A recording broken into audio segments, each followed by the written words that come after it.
Глава 128. Сделав паузу, Цзюню спросил, а где Цин? Селянь оглядел зал и действительно не увидел молодого бога войны во дворце Шинью. Линвэнь ответила, Цин уже долгое время не являлся на собрание. С ним никак не связаться. Возможно, из-за происшествий в чертогах Верхних Небес, которые в последнее время случались одно за другим, Линвэнь практически летала, решая различные проблемы. Вот и сейчас у нее под глазами прибавилось черных кругов. Чиновники рядом с ней прищелкнули языками, и куда же опять запропастился этот мальчишка, снова не явился. Может не приходить, когда ему вздумается. Как я ему завидую. Цзюнь произнес, пока местонахождение Цина неизвестно. Но когда он отыщется, я прикажу ему как можно скорее присоединиться к тебе. Селянь, чуть склонив голову, ответил, слушаюсь. В мире людей осень вступила в свои права, дни стали прохладными, похолодало и в монастыре водных каштанов. Селянь не мерз даже в тонких одеяниях, но все же по дороге в монастырь на деньги, заработанные на сборе рухляди, купил пару новых одежек для Лан-Ина. Хуачен остался в призрачном городе, Цзэжун схватил Гэу Цзы и сбежал, так что теперь в монастыре водных каштанов с селянем оказался один Лан-Ин. Раньше принцу казалось, что им живется очень тесно, но теперь его посетило внезапное чувство опустошения. Селянь издали увидел, как Лан-Ин молча подметает землю перед монастырем, сгребая золотисто-желтые листья в кучу. Возможно, принцу лишь показалось, но раньше Лан-Ин горбился и опасливо съеживался, а теперь заметно выпрямился и расправился, приняв вид приветливого молодого парня. Селянь невольно ощутил радость за него. Принц подошел, взял из рук мальчика метлу и собирался зайти с Лан-Ином в монастырь, когда селяня вдруг окружили местные жители, которые уже давно караулили его здесь. Тетки, дядьки, молодые девушки наперебой загалдели. Дачан вернулся, опять ходили в город собирать мусор. Устали, должно быть. Кстати, почему в последнее время не видно Сяхуа, да? Уже несколько дней его не видели. Ужасно соскучились по этому мальчишке. Селянь улыбнулся, Ся. Хуа вернулся к себе домой. Староста деревни удивился, чего? Куда это домой? Я думал, что это и есть его дом, он разве не переехал к вам жить? Нет-нет. Он приезжал только погостить. Теперь у нас обоих появились другие дела, поэтому пришлось пока разъехаться. После той ночи Хуачен засыпал принца вопросами, но Селянь упрямо повторял, что они лишь подрались. Гора Тунлу открылась, у Хуачена тоже появились дела, которые необходимо решить. Появление нового непревзойденного князя демонов станет ударом для всех трех миров. Хуачен и Черновод, пускай один отличался скромностью, а другой, наоборот, во всеуслышание заявлял о себе, все же отличались довольно высокой моралью, понимали, как следует себя вести, и не утратили чувство меры. Но кто может предсказать, какая тварь родится на этот раз? Что, если миру предстанет безумец, подобный Цзэжуну? Вдруг он вознамерится делить с остальными князьями демонов сферы влияния? Тогда проблем не оберешься. Поэтому Селянь, сославшись на занятость в осенние дни, сказал, что им лучше какое-то время заниматься каждому своими проблемами и пока не видеться. А когда все уладится, они договорятся о встрече. Так принц вежливо и дружелюбно покинул Хуачена. Подобная перемена сквозила равнодушием, будто Селянь больше знать его не хотел. Но у принца на самом деле не оставалось иного выхода. Пока он не был до конца уверен, что сможет скрыть, как вдруг позади принца прозвучал голос Лан-Ина «Огонь». Тут Селянь и заметил, что, погрузившись в свои мысли, отвлекся на минутку и, взявшись за котел и лопатку, снова испортил мясо и овощи, припасенные в монастыре водных каштанов. Огонь под котлом взвелся на несколько чи в высоту и едва не подпалил потолок. Принц в попыхах принялся ладошками тушить пламя. Но только не рассчитал силу, заодно разрушил и всю печь. Шум стих, Селянь остался стоять с котлом в руке, полностью обескураженный и не понимающий, что теперь делать. Как раз наступило время трапезы, и местные жители устроились недалеко от монастыря с большими мисками. Они радостно уминали свою пищу, но, услышав грохот, от страха снова окружили монастырь. Что стряслось? Что такое? Дачан, у вас опять что-то взорвалось. Селянь быстро отворил окно и ответил: все в порядке, ничего не случилось. Кха-кха-кха-кха, староста, только глянув на него, заголосил: ох, матушки мои, как же вы так? Дачан, видите, лучше вам все-таки позвать Сяохуа. Помолчав секунду, Селянь ответил: не стоит. Все-таки. Он ведь не член моей семьи. Когда принц пришел в себя, Лан Ин уже помог ему прибрать беспорядок на полу, а на столе появилась тарелка с чем-то ярким и разноцветным. Блюдо, которое принц приготовил, витое в своих мыслях. Что ж, если прошлый результат его трудов назывался «похлебкой столетнего мира» и согласия, на этот раз принц решил назвать его «мясом, жареным в разноцветии». Кроме Хуачена, никто в мире не мог съесть что-то подобное.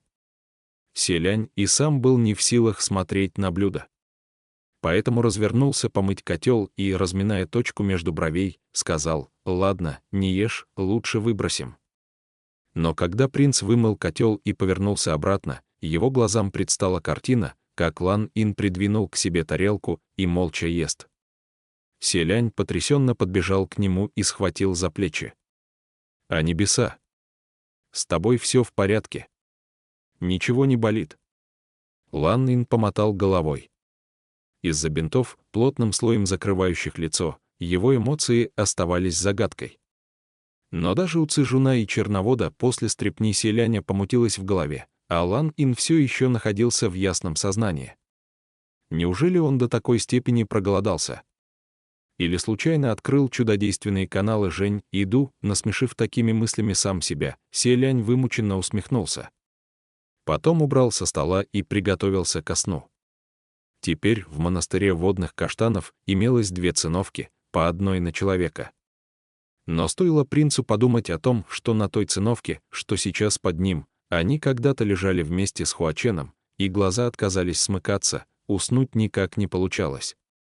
Селянь не хотел ворочаться и будить Лан Ина, а, промучившись довольно долго, решил просто встать и выйти на улицу освежиться. Как вдруг послышался скрип от окна, кто-то осторожно толкнул деревянные ставни и пробрался в дом. Селянь лежал на боку, спиной к окну. Его тотчас охватила тревога. Кто же мог отчаяться настолько, чтобы заявиться обворовывать монастырь водных каштанов? Ведь так можно и своего лишиться, не взяв чужого. Незваный гость передвигался крайне осторожно, его шаги поражали ловкостью, и если бы Селянь не обладал обостренными природными чувствами, то наверняка не заметил бы его присутствия. Перебравшись через окно, незнакомец направился прямиком к ящику для пожертвований. Селянь немедля вспомнил, что ящик полон золотых слитков. Неужели воришка явился из-за них? Но ведь принц успел и те слитки вернуть на верхние небеса и передать Линвэнь, чтобы она нашла хозяина. Еще раз внимательно прислушавшись, принц обнаружил, что тот не взломал замок на ящике, а наоборот, что-то забрасывает внутрь по одной штуке. Закончив с этим, странный гость, наверное, хотел уйти так же, как пришел, через окно. Селянь решил дождаться его ухода, затем направиться следом, чтобы узнать, куда тот пойдет и что это за человек. Однако, к неожиданности принца, тот, проходя мимо стола, увидел несколько тарелок и, видимо, проголодался. Без лишних раздумий он схватил тарелку с недоеденным мясом, жареным в разноцветии, и засунул несколько кусочков в рот. Секунда, бум, бессознательное тело лежит на полу. Селянь мгновенно подскочил, в мыслях пронеслось: ну вот, мне меньше хлопот. Однако, когда принц зажег свечу и увидел человека с лиловым лицом, вытянувшимся по струнке на полу, сразу бросился его спасать, влил несколько глотков чистой воды, на силу приведя того в чувство. Очнувшись, пострадавший первым же делом вскрикнул: что это за дрянь? Селянь притворился, будто не слышал, и проникновенным тоном стал увещевать: «Ваше высочество, Цзэин, вы слишком бесстрашны». Даже не зная, что это, без раздумий сунули в рот. Юноша с высокой переносицей, глубоко посаженными глазами и копной черных вьющихся волос. Кто же еще это мог быть, как не западный бог войны, Цюань Ичжэнь? Он вытаращился на принца. Откуда мне знать, что кто-то будет класть яд в пищу, поднесенную в собственном храме? Селянь размял точку между бровей, затем открыл ящик для пожертвований и обнаружил, что тот вновь полон золотых слитков. «Ваше Высочество, в прошлый раз мой ящик тоже наполнили вы», — Цюань Ичжэнь кивнул. «Но зачем вы все это мне отдаете? Потому что у меня много». Сказать по правде, Селянь примерно догадался и без ответа, что все из-за того случая на пиршестве в честь середины осени, когда он запустил палочкой в веревку, чтобы опустить занавес. «Лучше вам забрать золото. Негоже получать награду, ничем ее не заслужив». Цюань Ичжэнь ничего на это не ответил, очевидно, просто пропустил мимо ушей, оставив Селяня в полном недоумении, что с ним делать. И вдруг раздался холодный голос Лан Ина: «Тебе сказано, забирай». Юноша в какой-то момент тоже поднялся. Когда Селянь обернулся к нему, принцу показалось странным, что обыкновенно мальчик то и дело прятался по углам, словно хотел притвориться, что его не существует, а теперь почему-то сам вмешался в разговор. И к тому же весьма недружелюбным тоном. Впрочем, принц не стал заострять на этом внимание и подумал, что в крайнем случае опять унесет ящик Линвэнь, чтобы вернула отправителю. «Ваше Высочество», — обратился он к Цюань Ичжэню со всей серьезностью, — «вы прибыли как раз ко времени. На сегодняшнем собрании во дворце Шэнью вас не было, владыка поручил нам с вами задание. Вы читали свиток?» «Ладно, ничего страшного, я знаю, что не читали. Главное, что я читал. Нам предстоит заняться тварью под названием «Божество парчевых одежд». Башка пустослова называли башком по той причине, что люди не осмеливались звать его никчемной, хулиганистой, надоедливой проклятой тварью напрямую, приходилось с неохотой превозносить вредителя. Но почему же божество парчевых одежд называлось божеством? А вот почему. Как говорят, эта тварь изначально действительно могла стать божеством. По легенде, несколько сотен лет назад в древнем государстве жил молодой парень. Уродился он слабоумным и, возмужав, почти не отличался от 6-летнего ребенка. Но стоило ему выйти на поле битвы, он преображался, его воинские способности достигали поразительных вершин, к тому же человеком он был добрым и бесстрашным. Когда сталкивались армии двух государств, его войско могло держаться до последнего лишь благодаря тому, что он один с завидным усердием бросался в атаку на врага. Но из-за его болезни не было у него ни родных, ни друзей. И воинские подвиги, которые он зарабатывал, рискуя жизнью, присваивались другими. Бедняга не имел ни кола, ни двора, никто не желал выдавать за него свою дочь, и мало кто из девушек хотел с ним сближаться. Да и сам паренек в определенной степени оправдывал звание дурачка. С малых лет он ни разу не знакомился с девушками, не решался даже слова сказать. И все же этот человек владел потенциалом к вознесению. Повоевал бы еще несколько лет и оказался на небесах, и неважно, нравился он девушкам или нет. Но беда в том, что он сам полюбил одну, да так, что хоть караул кричи. Однажды, в день его рождения, девушка преподнесла ему парчевые одежды, которые сшила собственными руками. Впрочем, весьма и весьма странно, что их называют парчевыми одеждами. Лучше сказать, что это был жуткий холщовый мешок. Но юноша впервые в жизни получил подарок от девушки, которая ему нравилась. Охваченный волнением и немыслимой радостью, он совершенно не заметил странности, в чем сыграла немалую роль и его слабоумие. Весь в нетерпении, он поспешил надеть парчевые одежды на себя. Но только не нашел рукавов, в которые можно продеть руки, и спросил любимую: «Почему я не могу просунуть руки в рукава?» Девушка, улыбаясь, отвечала: «Это моя первая работа, наверное, опыта не хватило». Но ведь если рук не будет, то и не понадобится их просовывать, потому юноша схватил оружие и отрубил себе руки. Тогда одежда подошла впору.